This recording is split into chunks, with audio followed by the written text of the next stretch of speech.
hello, welcome to the Rest Is Politics with me, Alastair Campbell. And with me, Rory Stewart. And we're together. It's very weird. In person. It is very weird. I'm actually literally looking at your face.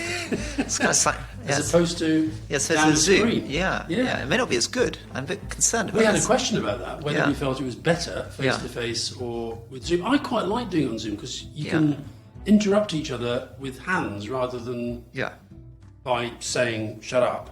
As opposed to interrupting, because I think people hate it. And I can also cheat by looking stuff up on my phone I know you without do. you noticing. I know you're doing it. I know you're doing it. But you see, this is what I do, Roy. Look at the difference between you and me. Look at my notes. How many notes I've prepared. That's very intimidating. And now when I get my phone out to be like, how exactly do I spell Georgia Maloney's surname? Our listeners, or readers as you call them all too often, they assume you have all this knowledge, but you just confess that I'm literally Wikipediaing stuff all the time. So I'm going to be considerably less informed this episode. Well, let's see. Maybe I should have done some prep like you. Now, what are we going to talk about? The Chancellor, Kwarteng, he's had a mini budget that turned out to be absolutely massive. He's slashed taxes, largely for the very well-off, and in the process, the pound has absolutely tanked. We've got the Labour Party conference, which for the first time in its history opened with God Save the King. Has it never done that before? Never. And it certainly What does it normally do, the red flag? I don't know how we used to start it. No, the red flag used to be at the end, or was it Jerusalem? I can't remember. But no, it's never ever started with the national anthem. And it certainly would not have happened under Jeremy Corbyn, because famously he did not sing the national anthem. In Italy, we've had the voting end of the most right-wing government since Mussolini, and in Brazil, they may be about to kick out their right-wing president, Bolsonaro. And in Iran, we should definitely talk about this. We've got significant street protests after the very, very, very suspicious death of a young woman arrested by the so-called morality police, or as the Iranians like to call them, the guidance patrol, for not covering her hair. But Rory, I think we should kick off with Kamikwaze Kwarteng. You, I think, are on record as describing him as a friend of yours. I think you may also at one point have called him distinguished. I don't know whether they call him distinguished, so I have to look into that. So Kwasi is a guy I've known for a very long time. I mean, as you keep pointing out, we went to the same school. So I knew Kwasi when he was a 13-year-old. And I played rugby against Kwasi. So did you call it rugby then, or rugger? I don't rugby against. He was very big even when he was 13. He's a big guy. So I think he's probably bigger than you, right? Or maybe he's big. Yeah, I think he's bigger than me. Yeah, maybe bigger than you. You're sort of 6'4", right? 3 and a bit. Yeah, he's way. I think he is bigger. Yeah. So he is somebody who I have always worried, particularly in combination with Liz Truss, as somebody with very, very strong views. And I remember even as a 13, 14-year-old, his catchphrase was always, "Don't be so ridiculous." He was always kind of sweeping things aside. I was, I guess, 2-3 years older than him, but he always sort of slightly talked to me as I was younger than him. We've talked about this before. I remember bumping into him during the whole People's Vote phase, and him constantly saying, wasting your time, absolutely no chance, Brexit's done deal, move on, nothing to see here. That's all he would say. He wouldn't actually engage. Yeah, he doesn't engage. People say that I haven't engaged with him properly in 10 years, which was actually sad for me in Parliament, because I remember talking about poetry with him when I was at school, and I thought we'd sort of start that friendship again. All I would ever get out of him was these small, offhand, sometimes quite funny comments as he'd pass me, but never anything serious. When I want to sit down and talk about policy, I never get it. People say that if you can trap him for lunch, you can actually get him to concentrate for more than... Well, he seems to have had lunch with quite a few hedge funders and bankers and all that lot, which looked to me remarkably close to insider trading and shorting the pound. And I have to say, Rory, I think if that was a Labour government, the plod would be all over it by now. Okay, let's take it back to the basics. So what on earth did he think he was doing? He's trying, and she's trying. There's several things going on here. The first thing is they were saying it was going to be shock and awe. Why? Because they want to be able to play the same con that they've now played in three times in 6 years, to pretend that a new leader is somehow a change of government. And I actually threw things at the television yesterday when I saw him. We've only been here for 19 days. You've been there for 12 fucking years, Mr. Kwasi Kwarteng and Mrs. Mary Truss. So first thing is they wanted, above all, to seem very radical so that people would feel it was a very new government. Big change. Yeah. Big change. Yeah. And they wanted, bear in mind, she became leader by doing this Margaret Thatcher trickle-down tribute act. And that won her the leadership election. She now thinks that can win her a general election. Yeah. So they want to say you have low taxes with us and high taxes with Labour. They also, back to one of my big themes, do you remember? We might talk about this in relation to Italy. The 3 Ps, populism, polarisation, and post-truth. Yeah. The sovereign individual. Kwasi Kwarteng is a true believer of the small state. No, low tax, no regulation, all these investment zones. And do you know the best thing that's happened in the last few days to me? That this budget has radicalised the RSPB. Yeah, RSPB, which you don't want to radicalise. So let me play my boring role that I sometimes do of just... being a Tory. Of being a Tory. No, firstly, reminding listeners who may not be in the United Kingdom of what happened in this budget. So, as you will have heard, as loyal listeners to our podcast, Liz Truss had said during the leadership campaign that she was going to drop corporation tax and drop the rise in national insurance, which we were expecting. Although she didn't signal this very early, but later on it became clear that she was going to cap energy bills. So that was straight out of the gates. We were expecting a budget in which something like £60 billion was going to be spent on capping energy bills, and where the Exchequer was going to lose a lot of the money that Rishi Sunak, the previous Chancellor, was hoping to bring in from these two sources of corporation tax and national insurance. But what nobody was expecting was that they stood up and announced that they were dropping the top rate of tax from 45% to 40%. And it's that, above all, I think, that panicked the markets, because the markets presumably had priced in the other stuff because she'd been talking about it continually during the leadership campaign. Well, we talked about this last week. The markets have also been noticing the fact that they keep making these unfunded spending commitments. For example, 3% of GDP on defence, which is a massive commitment. And I think the thing that has truly spooked the markets, and this is where I think Kwarteng is just maybe not, frankly, politically and intellectually coherent enough to know what he's doing. He went on the television on Sunday, and basically his big message was, don't you worry, folks, there's more to come. That is what spooked the markets, who've already been sending the message, hold on a minute, we think your borrowing plans are out of control. And essentially, you've been banging on virtually every episode we've done about George Osborne and austerity and need to get under control, etc. A week ago, government could borrow at 3.2% for 10 years. It's now gone up since this new Prime Minister and this new Chancellor. That has gone up by 1%, right, for the next 10 years. And they're going to be borrowing 200 billion this year, adding to debt that is already at 100% of GDP. So I think this is a huge thing. So one of the things that Liz Truss and Kwasi Kwarteng have done have completely destroyed the arguments that were made by the Conservative government from 2010 onwards. So you talked about austerity. Obviously, 2010, 2011, 2012, the whole Conservative Party was saying to the Labour Party, we cannot borrow more, we cannot spend more, because it is absolutely vital to keep the confidence of the markets by reducing the deficit. They also said to Labour, we're not going to be able to, as you suggest, create growth simply through generating demand, handing out money. They took on for 10 years an idea that the way to get out of a problem caused by borrowing too much and spending too much was to borrow more and spend more.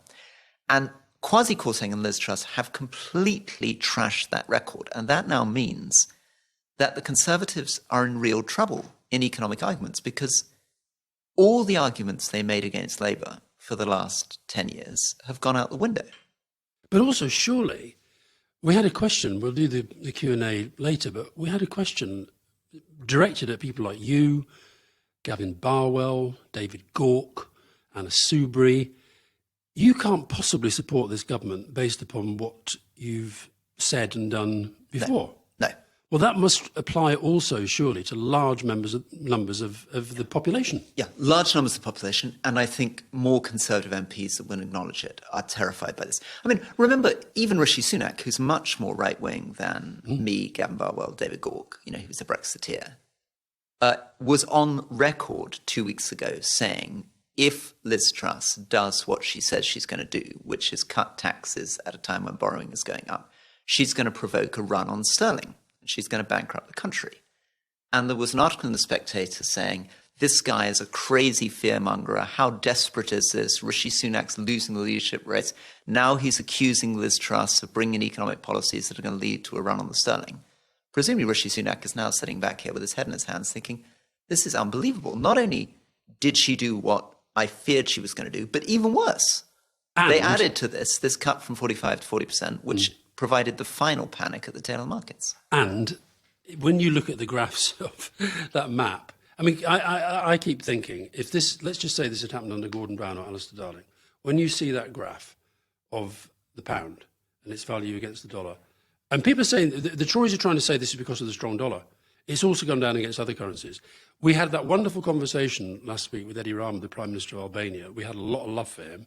If people didn't listen to it, they should, because I think it was probably our best. It was beautiful, wasn't it? It was, yeah. Really good. And he's so reflective and kind of wise. Yeah, and wonderful. he's a very good one. But the pound today went down against the Albanian lek. So it's very good. And it's very good, actually, for podcasts, because we get a lot of Albanian lek revenue, actually. From our 2,200 regular listeners. But Eddie also sent me I think it was an article by Paul Krugman, which was talking about, saying that he never really expected the UK to go for zombie economics. It's amazing. I mean, we're now seeing... So Paul Krugman's zombie economics. Larry Summers said, we're like an emerging market trying to behave as a submerging market. Yeah. This is a great line. Yeah. So here's the thing. So let me now try to turn it around and put the other case, because we've made them out as being complete lunatics. And I'm going to try to make the case for Kwasi Kwarteng and Liz Truss and what on earth they think they're doing. Okay. Now, you don't think I did a very good job? No. I think I did. Well, shock and awe, definitely. Yeah. And tax cuts. And tax cuts. And hide the fact that it's actually about this whole sort of, very, very right-wing sovereign individual vision, which Kwarteng, I think, has always believed, by the way. So Truss hasn't, but he does. So they are betting on growth. And there is a small possibility. I think it's incredibly reckless, obviously. And it's a daft thing to do. And we can come back to actually what a better growth package would look like. But this is all a gamble on growth. And if for some miraculous reason, it may be nothing to do with them, they get growth before the next election, they're going to get the credit for doing this. So how could they get growth before the next election? What would be lucky? Lucky for them would be if for some reason inflation doesn't take off, if for some reason energy prices fall, if for some reason the Bank of England doesn't feel it's got to ramp up interest rates and put the brake on. These are three big ifs so far. Three huge big ifs. I think I'd put a 5% chance on this.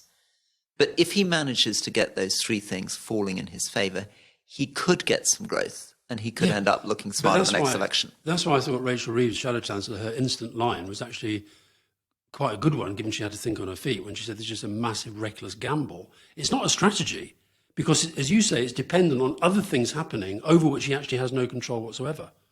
And then, at the core of what they're going to try to do to drive it is stuff which is going to be deeply offensive to many Conservatives. So one thing that Liz Truss has done, which is perfectly rational, I mean, any economist would probably agree that it makes sense, but will be very unpopular, is she's going to bring in much more immigration. That's one thing that businesses have been crying out for, which is to have more immigration. And how does that fit with her, given that she's there as a prisoner of the hard right Brexiteers, how does that fit? Given that Brexit for them was a lot of it about immigration. A huge problem, because sitting, I think, let me try and remember how the cabinet table works, whether it's on her left or her right. I think it's on her left, will be Suella Braverman, the Home Secretary, who is completely against bringing in more immigration. So that's going to create a rift with the Brexiteers. The other thing is that the economists that at the moment, Gerard Lyons and people who are endorsing her, are Brexit cult economists. Minford. And who else is there apart from him and Minford? As far as I know, nobody. So it's a very, very weird thing. And I'm not even sure this is the kind of economics that they really believe in. It's somehow that Brexit has become such a cult that even though they probably do think what she's doing is weird and probably don't themselves back tax cuts at this time. I mean, let's actually sort of take a second on tax cuts. How could it possibly make political sense to reduce taxes from 45 to 40%? It doesn't actually, it's not actually a huge financial decision. It's about a £2 billion decision compared to the £90 billion worth of decisions he made in other parts of the budget. So it's almost irrelevant to the finances. Isn't it $5 billion, the top rate? I think it's $5 billion. But okay, but in any case, it's much small smaller compared to what they're racking up. So no, it doesn't make sense. Why is he doing it? Because remember, George Osborne was almost killed for reducing from 50 to 45 in 2012. That was a very unpopular move that people thought was completely unnecessary. How can it make any political sense to do it? It doesn't, but that's why I say that they're not doing it for reasons that we're sitting here discussing. I honestly do think, I'm afraid, that they're doing it to reward the Tory donor sphere. I think they are. I really do think this thing about Kwarteng's relationship with Crispin Odey, the hedge fund guy, on whose payroll he was. I don't know whether he still is, but he certainly was. Reward stuff is interesting because I'm not sure that 5% makes a huge difference to these donors. The bankers, they're lifting the lid on bankers' bonuses. Yeah, right? but the bankers' bonuses bit I get. But, yes, but hold a minute. That is then related to cutting the top rate of tax. The 5% bit, though, makes zippo sense to me in any way. I love the way you keep asking me to try to tell you what the thinking is behind Kamikwaze's economic strategy. Okay, now, here we are. Now, this is an open goal for you. Okay. Love those. Okay, if you were the Chancellor, what is the single number one big decision you would make in order to generate growth in Britain? Now, today. What would you do? Well, I think you've got to think long term, which of course they don't. Yeah, and in the long term, what would be great for immigration, trade in goods? Well, I think it might be to sort of rearrange our relationship with the European Union. I think that might be a sensible thing 4% to do. GDP potentially over the next 7 years. Exactly. Want to get that growth. But even if you don't do that, which frankly, eventually we're going to have to do at some stage, and Labour are going to have to face up to that as well, skills, productivity, education. We talked last week about the way education debates just vanished from our politics. And in the very short term, not trashing the reputation of our financial institutions, not trashing the OBR, respecting their announcements, not trashing the Bank of England, not sacking the most senior civil servant in the Treasury at the moment that you take over. Well, this is what led to the Krugmans and the Larry Summers of this world saying what they said, because they see a country that they normally respect for the kind of strength of its political and economic institutions behaving like this. I talked to, as you know, because you looked at my telephone earlier, I do have some contact with some Conservative MPs. It was the Pope that was taking and I did have one who, now I don't agree with this theory, okay, but I'm going to throw it at you to see what you think, who said, the only logic I can apply to this, he said, this is a Northern Tory MP, the only logic I can apply to this is actually, for whatever reason, they think the next election is gone. They are going to do two things. One, look after their mates, get them even richer. And secondly, make the economic pitch so bad for Labour that Labour will only run for one term. No, I don't think that's right. I think he was just in a very bad mood. I think he's in extremely bad. Because he had a weekend in a red wall seat being told this is a disaster. I don't think that's right. I don't think primarily. No, to defend them, I don't think that what's driving them. I think they're ideologues. I think they're driven by. What's the ideology? So the ideology is in a book which I wouldn't recommend for listeners on this show to read. Oh, Britannia Unchanged. Britannia Unchanged lays out all their views on this stuff. Britannia Unhinged is the new European. Very good, very good. And a bit like the last days of communism, as the system began to fail more and more, people became more and more extreme. As quite patently it wasn't working, they convinced themselves that it was they weren't doing it properly. So all the ideas from this particular group, which Liz Truss actually is part of, she's on the gentler end of this. And do you think she genuinely is part of it? Very much. Because in her heart? Oh, yeah. Because even when she was at DEFRA, basically the stuff that she's doing now, which is apparently she's saying to every department, there's only one question for you. There's only one thing that matters. How does what you're doing contribute to growth? And if it doesn't, why are you doing it? Which is a terrible question to ask about the environment, terrible question to ask about many, many other things, right, in British society. But that was absolutely at the core of her. And I think what's happened is that they have an almost religious belief that cutting taxes always stimulates an economy, that there are these sort of animal spirits waiting to be released. And that if it hasn't worked under the last 12 years of Conservative government, it's not that the model's wrong, it's that it wasn't done radically enough. So it's like the Bennites in the days of the Labour Party that, we're not being socialist enough. Exactly. And I think this is the last final absurd madness of what was always a fringe group in the Conservative Party. I mean, this is the group, I think John Redwood is very much part of this. Duncan Smith. I think Duncan Smith maybe, although he doesn't talk that much about his economic policy. But the Institute of Economic Affairs, the Tufton Street lot. They will like this, yeah. And there's been some endorsements from some of them around this stuff about enterprise zones, which incidentally, you've talked about a lot, and you've raised on this sovereign individual stuff. But one problem that we haven't talked about in the show about these enterprise zones is that if you really feel that growth is being held back because of the wrong regulations, then what you should really be doing is trying to create a positive environment for growth throughout the country, not just displacing it to some small area. And meanwhile, having funds over here where poorer areas have to just bid in for a bit of money to build a leisure centre or something. So these investment zones, I mean, it was a whole package of things that really set the RSPB off.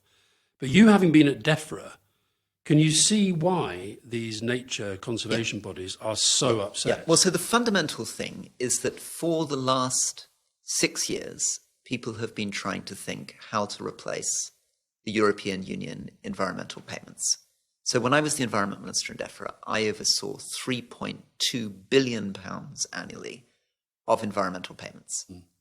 But my colleague George Eustace oversaw a huge amount, almost the same amount, of single farm payments. And single farm payments simply pay you by the acre. It doesn't matter what you did. You just got the money for having a farm, maybe £160 an acre.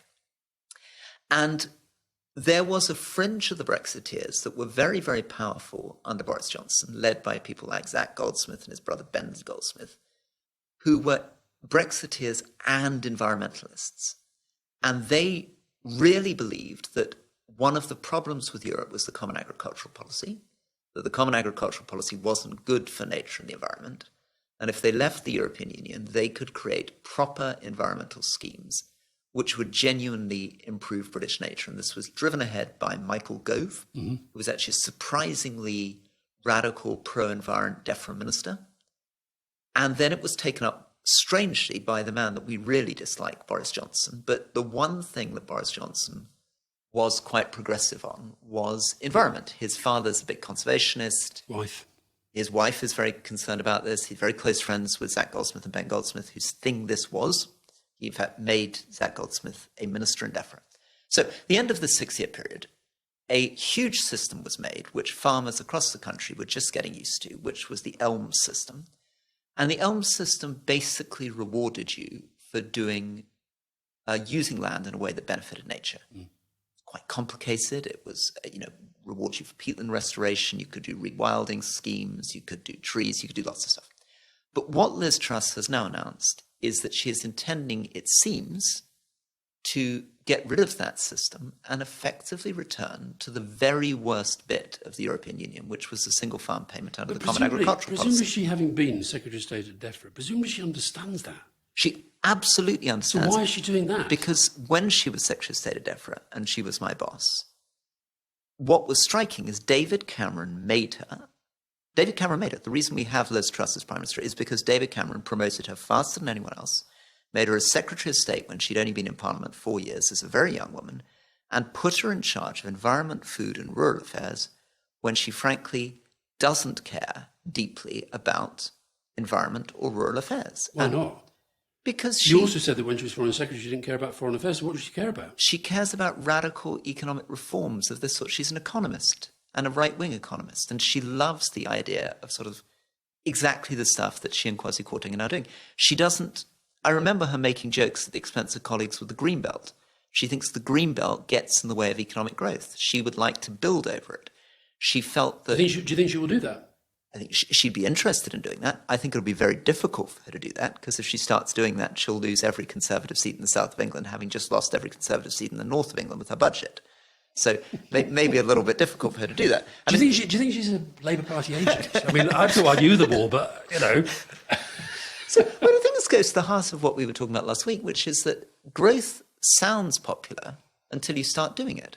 And the sort of radical growth that comes... But this isn't even clearly an effective plan for growth. None of the economists I've read, apart from, as you say, the Brexit cultists, have identified this as a good way to grow the economy. The only bit of it that makes sense is the immigration bit. Yeah, which goes against their big project. Exactly, yeah. So the But also, if she's this radical economic reforming, why was she in favour of Remain in the referendum? Because she thought that Brexit... I remember her saying this to me, that she thought Brexit would be a waste of time, that we'd waste... And she's incredibly sort of... she sees herself as very efficient. So she said, I can see us wasting the next 7-8 years just one thing she's ever got right. Banging on and talking about Brexit. And she didn't just do it because that's what Cameron wanted and he was the guy in power at the time.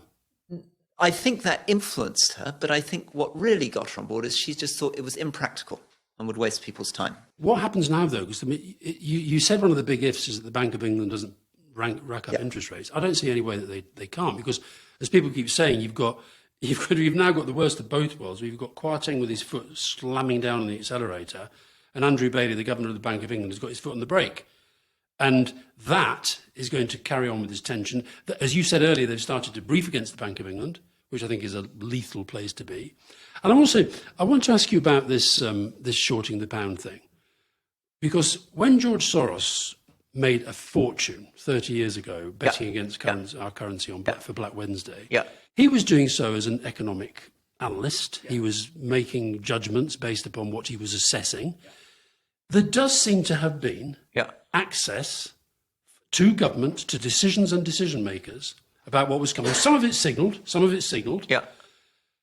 That, to me, I don't know, if you think about the days when Hugh Dalton had to resign as Chancellor because he sort of, slipped a tip to the Evening Standard to say, that story's right, you can run it because it won't be in the papers on the streets until I've already delivered the budget, and he had to resign. And this lot are telling their mates what's coming up in the non-budget, mega, mini budget, whatever the words they wanted to put to it. I actually do think this is fraud. I guess the problem here is they would say that they were not the government. This was their manifesto they were campaigning on. No, but there were these meetings, it seems, post Liz Truss becoming Prime Minister, in which they briefed stuff out. Which they seem to have briefed stuff out. I think that is very, very, very, very dodgy. Here's a comment. I don't really understand this. This is my friend Felix, who's actually on his way to see us. But he says, and I thought it was an important thing to register because he's much cleverer than me.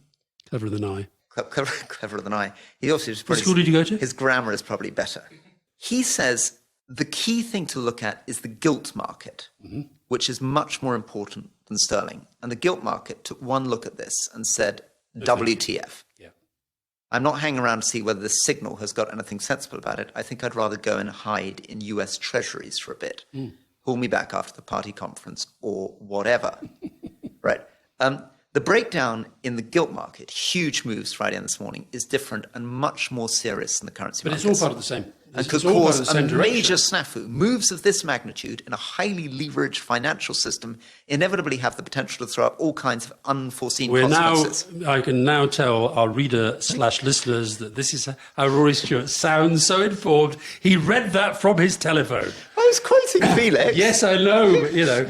So we've now had, Felix wouldn't surely agree with me, we have now had one of the biggest devaluations in our history, and it's been totally self-inflicted. Look, politically, this is, let's even set aside the pros and cons of this move. And the reason, of course, that I think it's important to understand the reason this has lost me, David Gauke, Gavin Barwell, if I can speak for them. I probably can't speak for them, but anyway, lost. I think you can definitely, from what I've seen, you can speak for them. Lost the loss of what used to be the left centre of the Conservative Party is that it's totally blown to pieces what used to be part of our brand. Our brand was supposed to be, we were meant to be the fiscally prudent ones, the cautious people. Well, that's what allowed Rachel Reeves to stand up at the party conference and say what she did. Exactly. Who didn't borrow too much, didn't spend too much. Even if people disagreed with economic policy, there was at least an idea. We were cautious with our money. We balanced our budgets. And I think we've never seen an announcement by a chancellor which has been quite so immediately catastrophic. Well, we had the omnishambles budget. But nothing like this kind of impact. I do think this is. I'm very, very disappointed at the way that the front pages have not just gone. I think Kamikwaze would have been a perfect headline for all of them. Kamikwaze. None of them went for it. Pathetic. Kamikwaze. And the Daily Express today says, Kamikwaze. Truss promises world-beating economy every single day, whatever she says. And it's fantastic for the Daily Express because Truss is exactly the same length as Boris. So now they've just got all the same headlines they had for Johnson. And they just replaced Boris with Truss. Well, they can also do something with her that they can't do with Boris, which is they can say Trussonomics, like Abenomics. Do you remember in Japan? Abenomics. Yeah. Trussonomics. Reaganomics. But you couldn't do that with Boris, could you? Borisonomics. Bolshonomics. Bullshitonomics. Lionomics. Lawbreakonomics. Shall we take a break? Shall we take a break?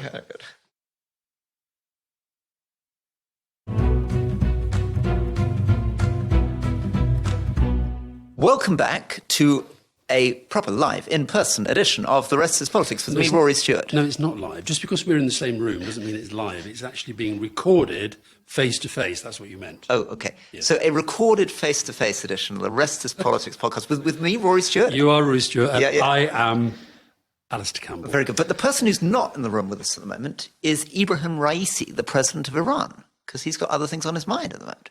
Well, we didn't invite him, and I think there's a very good reason why he's a bit PNG at the moment. That's because his government is in quite serious difficulty at the moment, and a lot of it deserved, I would argue, because this young woman, Mahsa Amini, has become what her cousin, I saw his interview on Sky News yesterday, the voice of anger of the Iranian people.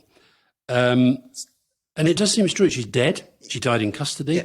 Within 3 days of being arrested for offending the so-called morality police, because there was a bit of hair showing from her hijab. But it does really, really, really seem to have kicked off protests that we haven't seen there for quite a while. Yeah. And part of this, of course, is how quickly social media works. So the Iranian state's trying to lock down WhatsApp. It's trying to lock down other sharing services. But it is amazing, and we've obviously known this since the Arab Spring, how a single event, so for example in Tunisia, that man immolating himself suddenly spread across the whole of the Middle East. And the same's happening in Iran. And on the Arab media, I just landed from Jordan, you will see continual images. Some of them maybe not even true. You know, I was seeing stuff on my phone about this kid has just been shot by the Iranian police. Incredible sort of brutal images all the time. But this has created, I think, protests now in over 80 towns and cities across Iran. This is the worst since 2009. And it's spreading around the world. I mean, there were protests here yesterday in London. And there were some quite serious protests in some of the neighbouring countries. But I think it's... I don't know whether they will really, really, really crack down. You're right, it's hard to find out exactly how many people have died, but you're talking dozens. Apparently there have been 4 executions related to the nature of the protest. And our ambassador, the British ambassador, Simon Shercliffe, my friend. Yeah, he was summoned to the Foreign Ministry and asked to take responsibility and to shut down some of the Farsi media that is apparently being generated from London. So what you're seeing is, and the same happened to the Norwegian ambassador as well. So what you're seeing is that, and this is something we talked to Eddie Rama about, because he was in the middle of, when we talked to him in Tirana, of this massive cyber attack by the Iranians, because the Albanians look after quite a lot of Iranian exiles. So it does seem to be that this combination of this single event that has triggered incredible anger amongst an awful lot of people who up till now have been sort of just living with repression and getting on with their lives, that they're not putting up with it any longer. And then around the world, this sort of diaspora is supporting them. So obviously since the revolution, 79-80, till now, there have been many, many incidents where people have assumed that this was the end of the revolution because there's something so fundamentally fragile about that structure, it seems, at least from the outside. But of course, consistently, people who've predicted the fall of the Iranian state have been wrong. They were wrong in the so-called Green Revolution. George Bush got very excited back at the end of the 90s, early 2000s. It never happened then. I walked across Iran in the winter of 2000. And what struck me then, and then I guess is sort of halfway between the revolution and now, is that what we don't usually acknowledge in Iran, or what struck me, is that Iran is really 2 societies.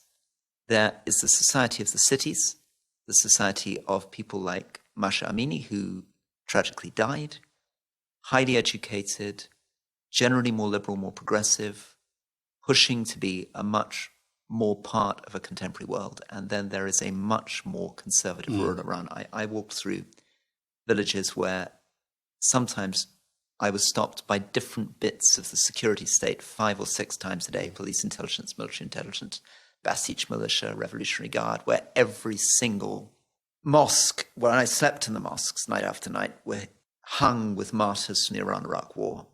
And you can feel it right the way across Iraq now, the influence of the Iranian regime. You can feel it in Yemen, of course, with the Houthi. And so it's a very, very strange moment. On the one hand, fragility, revolution.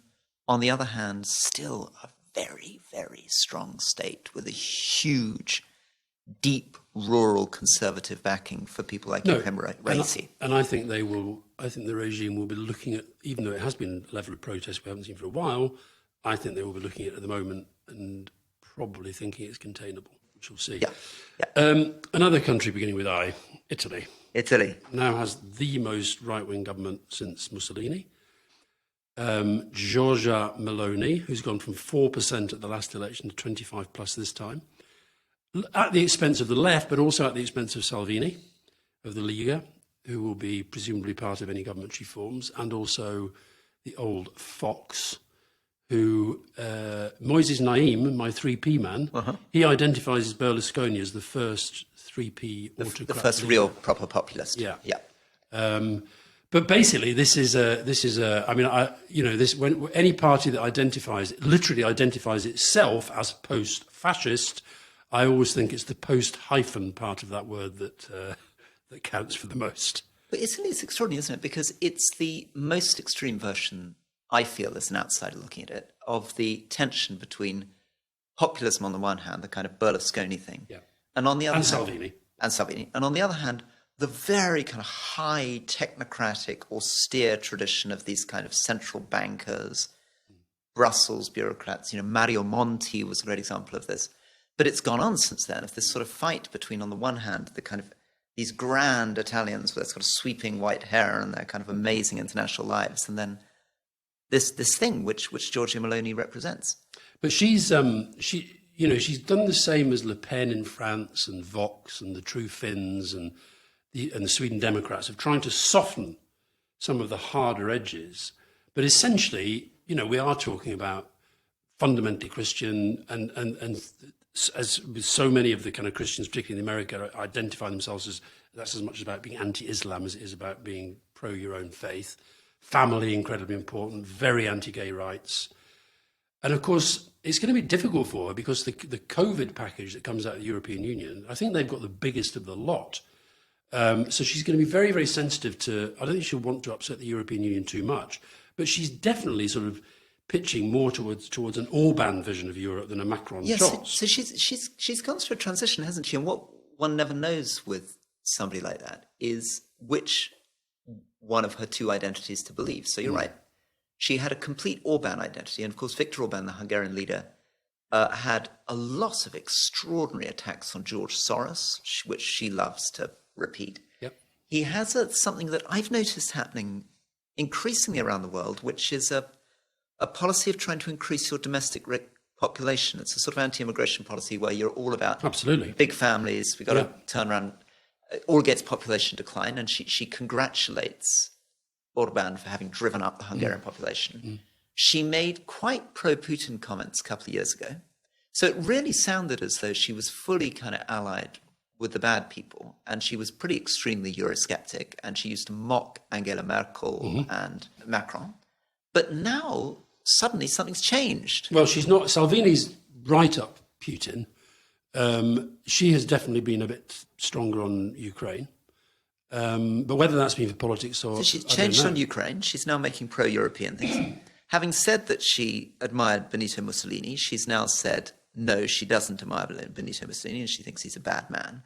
So whether that means that she's actually, like some of the populist leaders we've talked about, show in Latin America, who actually became more moderate when they get in, maybe she will be like that. Another thing that makes her interesting is a bit like Liz Truss and many of the other people that we've been talking about. Meloni is the new Liz Truss, says Roy Stewart. Well, and actually, many of the young politicians we've been talking about on the show, she's part of this trend of extreme professionalism, which is part of the hidden story of populism. Now, it's not true of Trump. Of course, Trump comes in having not been a professional politician as a much older man. But she became a councillor at the age of 21. She was a leading activist at the age of 19. She was a minister in Berlusconi's government when she was incredibly young. She represents a type of politics which is more and more common, where people really have done nothing outside politics. Well, Jimmy Akerson, the Sweden Democrats leader, he's been leader of that party since in his 20s. Well, let's talk about another one then, because we've got another huge election coming up, which is Brazil.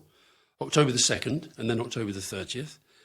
You can reach for your phone if you want, Rory, as I've got my 6 pages of research that I've done here.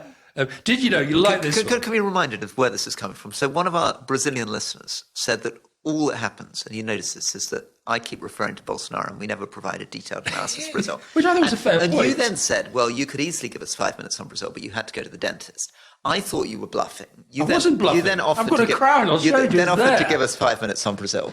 At which point I backed down, and now you're going to give us 5 minutes on Brazil. Yeah, but and I tell you what happened is my friend Kevin Keith, who heard us say this, he sent me a link and said, if you're going to talk about Brazil, you've got to watch this. And it turned out to be this documentary series about Bolsonaro. Okay. And it's called The Bolsonaro Boys from Brazil. All right. And I strongly recommend it. So what's the first thing, as for a non-Brazilian specialist, for our British audience, that they would notice about looking at the imagery of Bolsonaro, the communications of Bolsonaro, the way that he presents himself? Oh, I mean, his background is extraordinary. He essentially is one of the few politicians who, when Brazil ceased to be ruled by the military, who continued relentlessly to defend the military against the politicians. And he sort of still does. And the reason why this election is going to be so important, and the reason why the Americans are getting so agitated about it, they've even had the head of the CIA has been to see Bolsonaro's team, because Bolsonaro keeps casting doubt on the outcome. He's going to do a Trump. He's basically going to say, he's actually said, if I don't get at least 60%, then there's something very abnormal. And then there's something going on in the back of my mind. Supreme Court's accusations of businessmen backing coups. They've got generals getting this is what I mean, generals getting involved. He's still very, very close to the military because he always defended the military. And of course, his opponent, Lula, who's a former working class, started the Workers' Party, big trade union guy, Brazil's most popular ever president. And presided over a period where it really seemed as though Brazilian growth was the future. I remember when I started on the Foreign Affairs Select Committee, we wrote a report on Brazil in 2011. In fact, a great way, if you're ever betting on the financial markets, as soon as the Foreign Affairs Select Committee decides to produce a report saying a country's going really well, you can absolutely guarantee it's finished. Well, we did it with Brazil, we did it with Turkey. So in this film, there's this extraordinary clip of a big summit when Obama was president and all the kind of big world leaders are there. Lula arrives and Obama, with all the cameras there, says, the most popular politician in the world walks in the room. I mean, he was like up there. Then, of course, he goes. You're only allowed to serve 2 consecutive terms. He goes. He's then replaced by Rousseff. And there's this massive corruption scandal emerges in which he is implicated. Goes to jail. Bolsonaro now, every time he's up against Lula, he just calls him the convict. Yeah, well, this is a pretty big deal. I mean, the president was a big corruption scandal, and the guy did go to jail. He did go to jail, but then the conviction was... No, I agree, and I suspect there's also stuff, but the conviction was quashed, which is what has allowed him to run again. He's way ahead, he's about 10 points ahead in the polls. He's 76, Bolsonaro 67. The other massive issue is, of course, the Amazon. Bolsonaro has always been... tear down the trees, dig up the minerals, that's what it's all about. And, you know, the rest of the world and all the smoke and everything, you can bugger off. Yeah, and just pause on that, I think one of the things that people maybe don't understand is that the Amazon is such an extraordinary percentage of the world's forestry cover. I mean, If you were in Oman now, you'd be looking up the percentage on your phone, wouldn't you? I definitely would. I'm sorry that I'm with you in person. I could give much better information to the listeners in the show if only I was sitting in Oman. I'm not sitting with you looking at my bloody phone. But if we were able to replant even those bits of the Amazon that have been cut down, because one of the terrible things is the Amazon gets cut down, then it is farmed, but the forest soils are often very, very thin and very easily depleted, so that a lot of Brazil is now composed of soil which is useless for farming, so useless for growing soy, useless for cattle ranching, and we need to find a way of getting trees back into it. In fact, one of the things I was trying to do as an environment minister working with the head of the US Forestry Commission is if we could find a way of replanting 500 million hectares of cut down, depleted soil in Brazil, we could make almost more difference to climate, air quality, pollution, carbon capture, biodiversity than any other single intervention. The favourite fact I learned about Bolsonaro in this extraordinary amount of research I did, Rory, is that he calls his three older boys, Flavio, Carlos and Eduardo, he calls them by the number. Number 1, number 2, number 3, like Well, that. actually, it's worse than that. 010203. Is that like a military thing? It's maybe And Brazilian it military is, thing. it's 01, the military. 02, 03. And he yeah. got 03 when he was age 17. He got him to stand in an election against his ex-wife to punish his ex-wife. Very good. Who won? 03 or the ex-wife? The boy. 03 who won. then yeah. spent his entire time in the city council playing video games. Quite right. Actually, It's not right, quite Rory. right. No, Honestly, you're being very flippant here. President Kabila of Congo, who I went to see in his palace in the jungle, is a big guy on video games. He does spends a lot of time on his video games. Well, anyway, so the boy, and now the thesis of this film Yeah. is that basically the only people who matter in Bolsonaro's life are his family. Eduardo, one of the other sons, is who he wants to line up his successor. If the polls are right, Lula's going to win, and that's going to be a very, very. And then big the question change. is, what are the military going to do? What's the Supreme Court going to do? And does Bolsonaro accept the? So this week, the Americans have put out a statement saying that they intend to recognise the government. They do not believe the electoral system is bust. They do not believe it's corrupt. They are going to recognise the result immediately. Very good. And the European Union should do the same. And these are things that we're going to pursue in Blackpool. Blackpool, October the 8th, 8 p.m. As you would say, very few tickets left. Upper circle now, but some prime seating in the upper circle, looking down, isn't there? They can look down on us. Yeah, that's the Winter Gardens. I'm sure the ones at the front will do that that's as well. Fantastic, yeah. So if you do want to come and see us in Blackpool, Rory and I will be there at the Winter Gardens, 8 p.m. on October the 8th. Google Winter Gardens, Rest Is Politics, or go to restispolitics.com. Thank you all very much, and goodbye. Bye-bye.